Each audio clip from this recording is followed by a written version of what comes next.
行程、機票一切準備好晒啊，篋都包埋。結果呢，落機發現啊，唔記得帶 SIM 卡喎。佢話現代人啊，冇網絡出外旅行點得啊？唔使驚，只要有 Siri 嘅 eSIM 咧，冇有怕啦。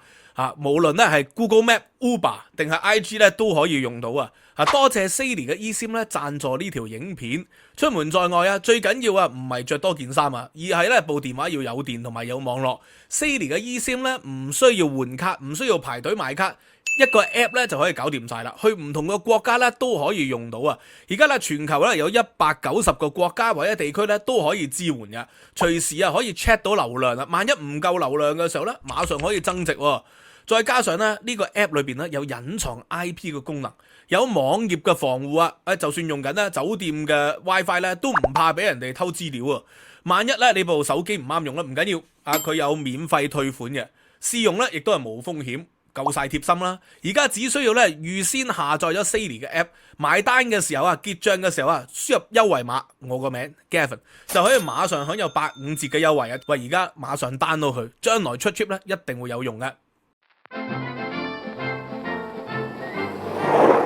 咁啊，今日咧要借呢個機會緬懷一下胡鴻烈校監、胡鴻烈大律師。咁啊，我一生咧都係稱呼佢做胡校監嘅，因為我讀樹仁學院嘅時候咧，我係樹仁學院嘅畢業生啦，就係稱佢做胡校監嘅。當時咧佢就係擔任校監啊嘛，後來咧佢就接任咗做校長。咁佢同時間咧亦都曾經係立法局嘅議員，亦都係大律師，英皇御用嘅大律師喎，亦都做過咧即係好多唔同嘅公職。咁所以咧，我自己咧都係稱呼佢做校監嘅，因為我同佢終身嗰個關聯咧，就係佢做校監嘅時期，我係佢個學生，佢亦都資助我出版人生第一本學術嘅著作。呢個胡校監同我嘅關係咧，就係今日就借呢個機會去講下啦。因為咧，我係樹仁學院嘅畢業生咧，點解會係樹仁學院嘅畢業生咧？因為即係我喺2014年嘅時候接受大公報嘅訪問啊，大公報訪問我係，因為我一個學妹咧就入咗大公報度做啊嘛，因為樹仁咧其實就係有一個新聞系，新聞系咧桃李滿門嘅，好多喺 TVB 啊、ATV 啊嗰陣時啊、Now 啊嘅主播咧都係嚟自樹仁嘅，咁啊甚至乎啲高層啦、亞視啊嗰個高層咧，亦都係嚟自樹仁嘅，咁啊嗰陣時咧就接受咗大公報嘅訪問，就講下點解我會入樹仁，同埋我同阿胡校監嗰個關係係點樣。咁啊裏邊即係有一個講法嘅，就係樹仁學院啊俾學生改變命運嘅機會，就係俾一啲咧 A level 咧冇辦法升讀咗去8大院校，揀唔到自己心儀理想學科嘅同學咧係報讀嘅。咁我自己就係咁啦，我自己會考嘅時代咧，我係 part time 讀會考噶嘛，我嗰陣時全職咧係做清潔，亦都做搬運，咁啊 part time 係讀會考。咁啊，結果會考咧又勉勉強強考咗上去中六。咁啊，中六嘅時候咧，一心咧，我嗰陣時係考警察嘅，就諗住已經去考咗警察噶啦。其實18歲嘅時候，一到18歲考警察。咁但係當時咧，中史科嘅老師劉志輝老師就勸我，喂，考完 A level 先去考警察好啲喎。考完 A level 考警察咧就會即係高級啲喎，因為可以做高級督察嘛。嗰陣時我一心就立志要做警察嘅。咁啊，結果咧就係考完 A level 啦，咁就諗住考警察啦，但係嗰個時間又好似接唔上，咁嗰陣時就不如試下讀大專啦，一路讀大專一路考警察，再唔係考輔警，就因為你考督察咧都未必一次考得成噶嘛，咁所以咧就嗰陣時有一個諗法嘅就係一係就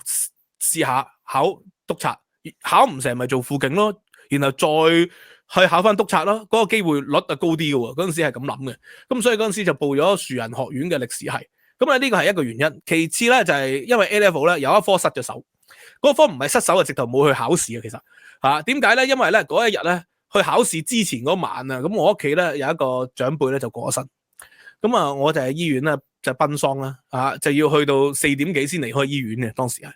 咁結果咧就係考試咧就要7、8點要到噶嘛，咁我搭的士喎。結果搭的士咧就因為瞓着咗啦，又同嗰個的士司機溝通錯誤啦，佢送咗我去第二間學校度，即係個校名好相似啊。佢就送咗我去第二間學校度，去到已經係即係再搭翻的士就已經接唔到的士啦。第一，第二咧就去到已經遲咗 miss 咗份 paper，有一份 paper 直頭冇去考到，咁所以嗰科斷咗，又唔想 repeat。咁所以當時咧就報讀咗樹仁學院嘅歷史系。其實 JUPAS 咧就有一啲科咧雙科就收咗我，咁但係我又冇興趣讀一啲自己唔中意讀嘅科，咁啊諗住一路讀歷史系，一路考高級督察，一路考督察、見習督察，嗰陣時嘅諗法係咁樣嘅。就算考唔到呢個警察，咪考輔警咯，一心係咁啊。但係結果咧入到去樹仁歷史系之後咧，就係遇到幾位好嘅老師，余炎光教授啦，羅永生老師啦，呢個何麗儀老師啦，以及咧即係胡鴻烈校監同宋序伍老師，咁啊一生咧與樹人咧就結下不解之緣啊！咁我後來咧人生第一次喺大學度教書咧，都喺樹人喎。就最初做助教，就幫宋序伍教授咧就做助教，做呢個中國經濟史嘅助教，做比較經濟制度同埋西洋經濟史3科嘅助教。後來咧自己獨立教書啦，2009年啊應該係定2009至10年嗰個學年啦，我就喺樹人學院嘅經濟系度自己獨立開課，就開一課咧就叫做 Global Financial Crisis History。咁其實咧嗰課咧就上下學期嘅，下學期就講 modern 嘅，我就講 history 嘅。咁我同其他老師合教咁樣嘅，因為 modern 嘅嘢我就唔識啦。我就講到咧由哥倫布發現新大陸嘅時候開始講，即係呢個 globalization 啊，就講到去呢個嘅華爾街金融爆破1920年代至到1930年代嘅大蕭條，我就講嘅。咁所以咧樹人學院咧與我一生咧都結下不解之緣嘅。咁呢本書咧係我人生第一本寫嘅書，就係清朝乾嘉年間國勢衰退的經濟原因，係第一本寫嘅學術書啦。簡單嚟講就，當時係寫過啲 A level 嘅精讀嘅，咁但係呢本學術書係第一本寫嘅，咁就係同宋序伍教授合著。咁呢本書咧係由胡孝監咧資助，胡孝監資助咧我出版呢本書。咁當然佢唔係因為資助我，係資助宋序伍教授，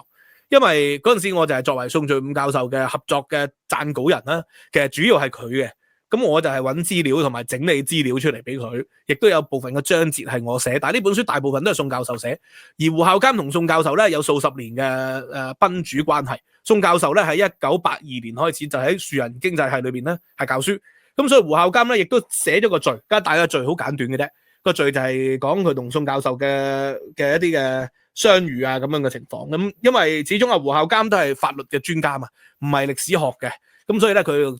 寫咗好短，但係佢係資助我去北京喎。資助咧，我為咗寫呢本書咧，係由2002年開始寫呢本書啦。2001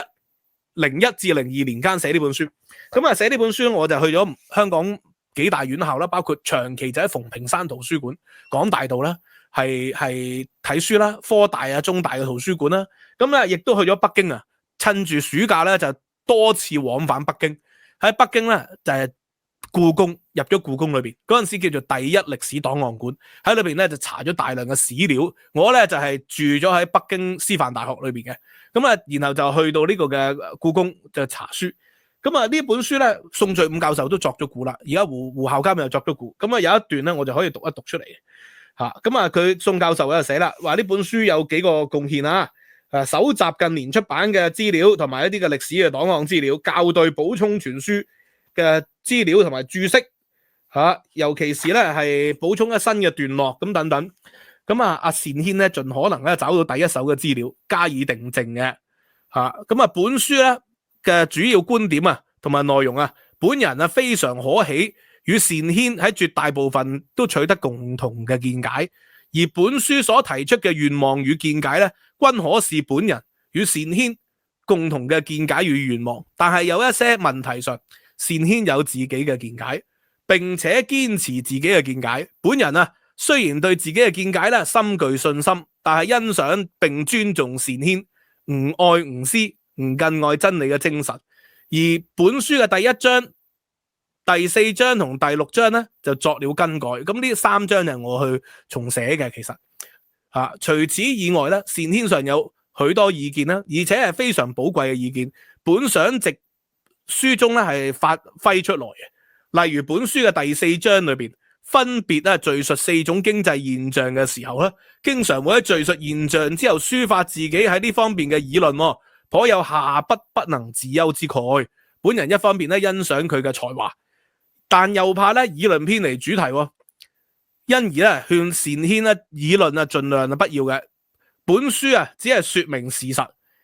以及相關數據，讓數據說話，不加議論啊。任何嘅議論都具爭議性嘅，會削弱本書嘅說服力。本人同時鼓勵單軒可以另寫文章，專就清朝嘅某一經濟現象原因、發展與變化長加鋪陳，反倒有好大嘅空間嘅。呢個咧就係阿宋教授同阿胡孝監咧就促成咗我人生第一本咧喺經濟史上邊嘅著作。咁啊，後來咧10幾年啦，20幾年啦，我就再加以發揮啦。最近呢個新書亦都出版啦，新書出版咧就係補充翻咧呢個2002年嘅時候寫嘅書嗰個內容啦嚇，就貨幣歷史與思想通論。咁啊，所以而家各大書店啊或者網上平台都有賣啦，希望大家支持下。不過咧就回顧翻同胡孝監嘅經歷就係咁樣。我仲有一次咧就畢咗業好多年之後咧，有時咧我就會揸車上寶馬山。我人生遇到一啲唔開心啊，有啲困難啊，或者煩惱嘅時候咧，我就好中意揸車上寶馬山。寶馬山上面咧有一個位咧就可以望到維港嘅，就喺樹仁學院啊再前少少，去到日本人國際學校嗰個位置度。我就好中意咧，即係嗰陣時就喺度吹下風啦，話呼吸下啦。就有一次咧見到胡孝監喎。佢認得我10幾年後啦，其實已經係即係我離校已經10幾年，佢突然間認得我啊，阿善軒嚇，最近如何啊？嗰陣時我就喺明愛專上學院教緊書，咁啊同佢相認咗嚇，咁啊即係好難得一個老人家，當時佢都即係佢而家105歲過身啦嚇，當10年前都95歲咯喎，咁啊93至95歲之間啦，應該係一個90幾歲嘅老人家，竟然咧即係認得一個畢業生。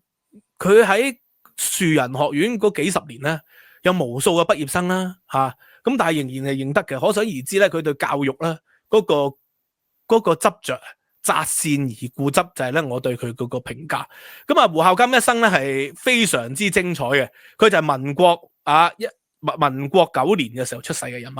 ，1920年啦，係浙江紹興嘅書香世家嚟嘅。佢個名啊〜都係解鴻鵠將至，轟轟烈烈喎。咁呢個即係人如其名啦，一生都係如是。咁啊，後來咧就考試啦，考咗省級嘅考試，就入咗小學、中學，最後咧就喺國立中央大學啦，咁啊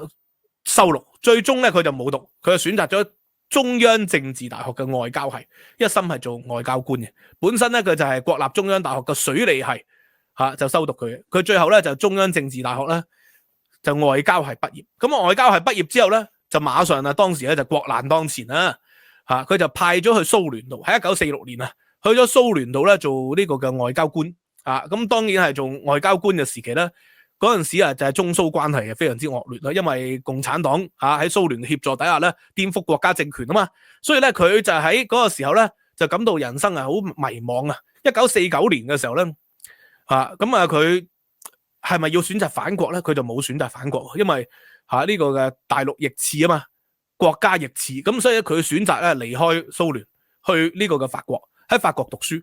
咁當時咧就去到巴黎大學進修啊。1953年咧就取得法學博士學位。咁啊，由於佢喺呢個嘅巴黎讀書嘅時候咧，主要係即係大陸法嚟噶嘛，同埋研究國際法噶嘛，咁所以咧佢如果要喺呢個嘅華人地方工作咧。當時華人嘅地方係新加坡同埋呢個香港為主啦，即係如果你要去自由嘅世界，華人嘅地方主要係新加坡同埋香港，所以咧佢就應該要熟悉咧英國嘅法律嘅，所以佢用咗1年時間咧，就喺英國考取咗咧呢個訴訟律師嘅資格1955年開始咧就喺香港咧就做大狀。點解要做訴訟律師唔做事務律師咧？因為喺香港當時嘅實際環境咧，如果做事務律師就一定要有呢個嘅英國籍或者係香港嘅英國籍，咁佢就唔願意持有呢個香港嘅英國籍，佢就只考呢個大狀，大狀就唔需要咁呢個係犀利啦。咁其實余英時都有類似嘅情況嘅。余英時教授咧，佢就以難民嘅身份嚟到香港，咁但係咧佢又唔願意獲得呢個嘅港英嘅身份證，台灣嘅身份證咧佢又唔願意攞啊，咁大陸就更加唔願意啦。所以咧，余英時教授去哈佛大學嘅時候咧，係以難民嘅身份去嘅，佢就係冇呢個嘅國籍嘅身份嘅，佢係無國籍人士，直至到佢喺美國哈佛做咗教授之後，做咗助理教授、副教授，後來慢慢升上去，最終先攞到美國國籍嘅，攞咗綠卡好多年之後先攞咗美國國籍。咁胡孝監咧就係做大狀，咁一生咧喺香港咧就打咗4000場官司。當然最出名嘅一場官司，佢自己嘅晚年嘅時候咧，喺佢80幾歲嘅時候受訪，佢話一生4000場官司咧，最令佢印象深刻嘅就係歐陽炳強指恰藏屍。佢一生咧都即係打官司無數，但係佢始終認為歐陽炳強咧，這種人不可能是兇手。因為我就冇辦法接觸到歐陽炳強啦，胡孝監係有機會接觸到歐陽炳強嘅，可能咧佢唔係純粹睇證據，佢係同歐陽炳強相處嘅期間，因為咧佢就勸歐陽炳強改認誤殺罪。如果紙盒藏屍利用誤殺罪咧，可能咧係判數年就會放翻出嚟啦。加上佢嗰陣時已經係坐緊一段時間嘅監嘅，因為咧胡鴻烈大律師咧係同佢做上訴嘅，咁所以可能只係坐咗幾年就放出嚟，有機會同老婆啊或者個女啊其他屋企人啊係相見嘅，未必可以團聚，都至少可以相見。但係歐陽炳強咧就堅持同胡孝監講佢係冇罪嘅，而胡孝監咧亦都同佢上訴，最終咧亦都唔成功啦。後來啊，歐陽炳強再揾其他嘅律師貝君琪、貝立奇同埋呢個湯家驊再上訴到去呢個樞密院，最終都被駁回，都係唔成功嘅。咁所以咧，胡孝監咧認為歐陽炳強係無辜，呢個我睇就係同佢相處之間咧得出嘅結論得出嘅結論嚟嘅。因為咧胡孝監咧佢就講啦，佢話喂，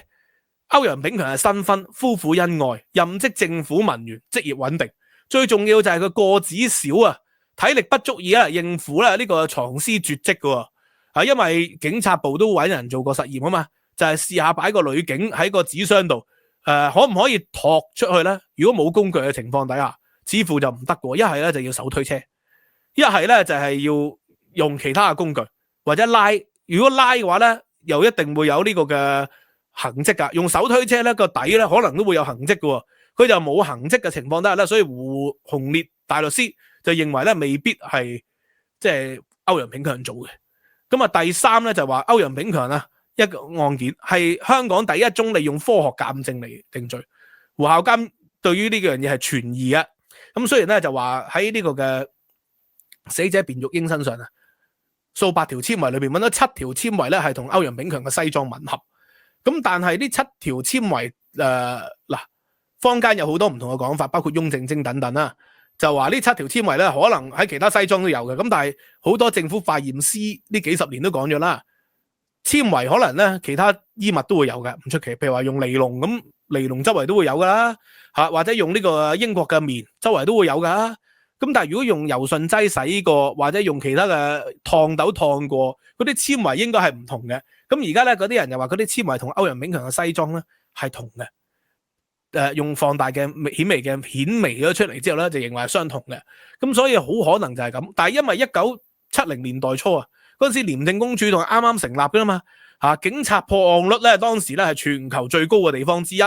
會唔會係即係有警察或者係化驗師各方面係出咗問題咧？咁呢樣嘢不得而知，因為我哋咧冇經歷過陪審，亦都唔係好似阿胡孝監咁親自係見到呢個嘅歐陽炳強，咁所以我哋只能夠係對於呢方面咧就留下一個疑問嘅。咁但係無論如何咧，即係證明到胡孝監一生佢係有無數嘅功績嘅，亦都咧係幫法援去做事，佢唔係純粹為錢銀去工作嘅。為錢銀工作，以佢嘅才學才華，就算做唔到李嘉誠啊，但喺香港都大富大貴啦。但係你睇佢人生嘅軌跡，立志要入去外交系，喺國難當前，當時就係抗日戰爭嘅時期，佢就要去外交系度讀書，就希望做外交官。然後後來啊，呢個嘅政權易手啦，中國就淪陷咗啦，佢就去到法國讀法學嘅博士，希望喺外交上面咧係做一啲功夫，研究國際法。咁但係當時反攻大陸都無望啦，1953年韓戰爆發咗之後啊，法國反攻大陸無望喎，佢就立志啦，要改變啦呢個夢想，冇辦法再做外交官咯，佢就係考取英國嘅大狀嘅資格，喺香港華人嘅地方度工作。佢冇選擇以佢嘅身份，可以選擇留喺英國嘅，可以選擇留喺歐洲嘅，去法國嘅，一樣啊，去美國啊，各方面咧都可以咧有唔錯嘅生活嘅，好似何炳棣啊。